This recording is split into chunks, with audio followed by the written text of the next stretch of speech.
Assalamu alaikum, жалпы мекендештер, амансыздарбы? Сиздер менен кайрадан эле Москва. Аккеме студиясында окуялар, жаңылыктар жана кабарлар менен саламатсыздарбы? Бүгүн 5-май, жекшемби. Дем алыш күнүңүздөр, майрам күнүңүздөр жакшы, ийгиликтүү улансын.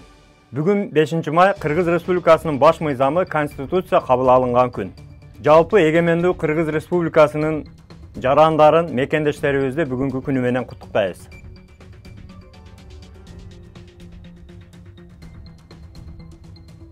Сиздер бирден лайк бассаңыздар, биз Кыргыз Республикасынын президенти Садыр Жапаровдун куттуктоосун окуй кетели.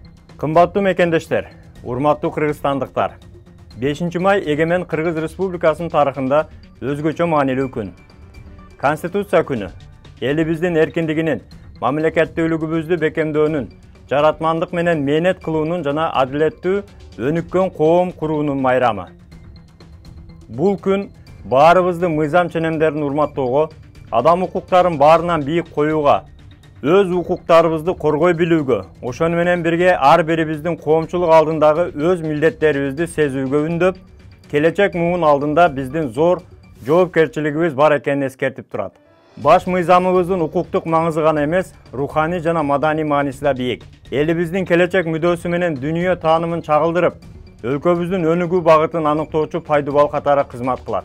Конституция мамлекеттик жана жарандык биримдикти символдоштурган өзгөчө баалуулук. Бул баалуулукту барктай да, баалай да билүүгө тийишпиз. Баш мыйзамыбыздын ченемдерин кыйшаюусуз аткарууну сүйүктүү мекенибиздин туруктуу өнүгүүсүнүн кепили катары кабылдашыбыз абзел. Биздин негизги милдетибиз Конституцияда камтылган баалуулуктарды карманып, анын ченемдерин бекем сактап, өлкөбүздү мындан ары өнүктүрүү болуп саналат. Кадырман кыргызстандыктар, укуктук таянычыбыз жана башкы тирегибиз болгон Конституциябыздын күнү менен дагы бир жолу куттуктаймын.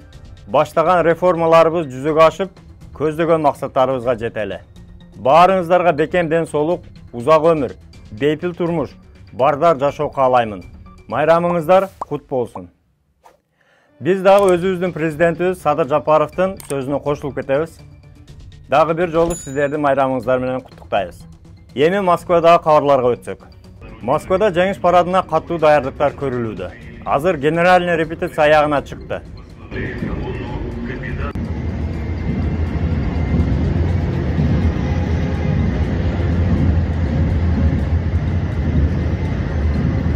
Боевая техника ракетных войск и артиллерии представлена высокоточными ракетными комплексами и...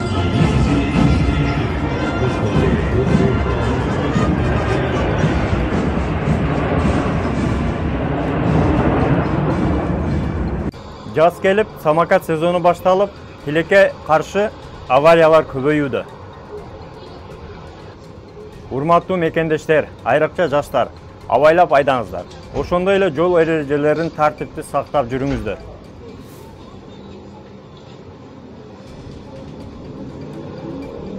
Ал эми бабушкалар, аксакалдар, сиздер деле жол эрежесин сактап жүрсөңүздөр жакшы болот.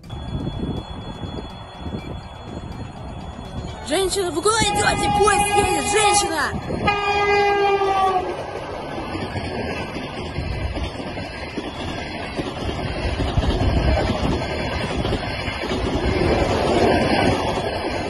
Минге коюп өтүп кетем деп, жаш маалдагыдай ойлобоңуздар. Кантсе дагы ден соолукту жакшы карап, өмүргө коркунуч жаратпаңыздар. Москва Telegram группасында бири-бирине жардам беребиз. Ошол жерде суроолордон окуп кетсек. Нуриза деген жазыптыр. Ассаламу алейкум. Менин регистрациям майдын аягында бүтөт. 1 жылдык кылдырганбыз. Эми дальше 3 айлыктан баштап регистрация жасайынбы? Же кирди чыкты кылыш керекпи? Сөзсүз дейт. Эгерде сиздер официально иштесеңиздер, трудовой договор болгон болсо, кирди чыкты кылбайлы, ошол трудовой договордун негизинде кайра-кайра узартканы болот.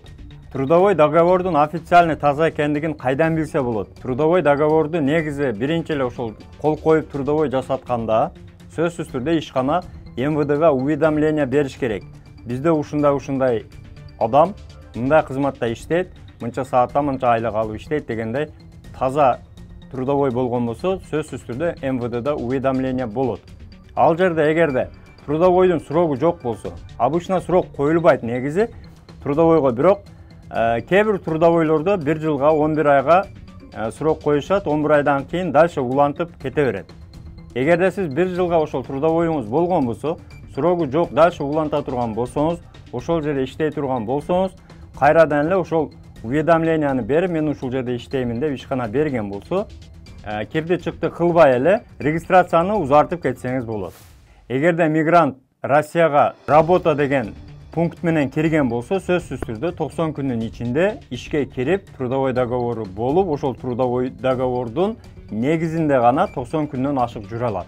Эгерде постоянно эле бир жерде иштей турган болсоңуз, ошол ишкананын трудовой договорунун негизинде каалаганча жүрсөңүз болот, кээде 10 жылга чейин трудовой жарай берет. Эгерде бир эле жерде иштеп, ошол жерден гана эмгектенип жүрсөңүз.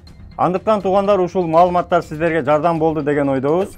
Биздин каналды колдоп, катталып, лайктан басып, тууган уруктар менен, мекендештер менен бөлүшүп коюңуздар. Бөтөн жерде өзүңүздөргө сак документтерге так болуңуздар. Таза регистрация боюнча 8936 111 79 11 номерине кайрылсаңыздар, жигиттер жардам берет. Жаган келген биздин мекендештер үчүн квартирага койдурам десеңиздер, 8929 975 89 79 номерине WhatsApp'тан кайрылыңыз. Дагы бир жолу туугандар, Конституция күнү менен жалпы мекендештерди куттуктап кетебиз. Тапканыңыздарга береке, үй бүлөңүздөргө тынчылык, ар бирибиз ата мекенге эсен аман жакшы жетели. Аман жүрүңүздөр туугандар. Москвадагы мекендештер кирди чыкты боюнча границага кыйналган жердештерди бекер ташыган, жолдо полный жардам берген, чек арага до конца өзү барган Толкунбекке чалыңыз. Аккемеден десеңиз полный кошумча чыгымдар, разворот, черный список, өтүп кеткен, жоголгон документтер бекер болот. Машиналар комфорт, ыңгайлуу, жылуу жумшак барып келесиздер.